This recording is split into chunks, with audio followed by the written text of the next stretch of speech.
Hiyo ndio toothbrush. Nashangaa.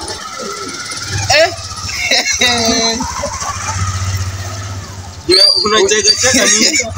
Ya uchumi ama unacheka nini? Sasa kama Kasongo. Ya uchumi ama. Sasa si ndio niko nayo. Bali unataka nini? Bwana toothbrush ni tatu. Nini? Tatu pop umenipatia nikakataa kwenda kununua. Tena mimi. Sisi tuliwaambianga mpe tu kura watu wanafaa nyiwe, angalia sasa. Tena 2027 tena kwa ballot. Tena umrudishe. Kasongo ako sawa, mimi ndio sina pesa. Umechanganyika.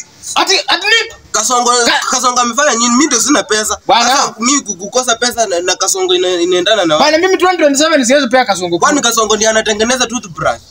Bwana sasa hizi ni vitu gani bwana? Yawa. Unatuangusha. Kasongo ndiye anatengeneza toothbrush. Sasa hii ni nini? Toka. 2027 tena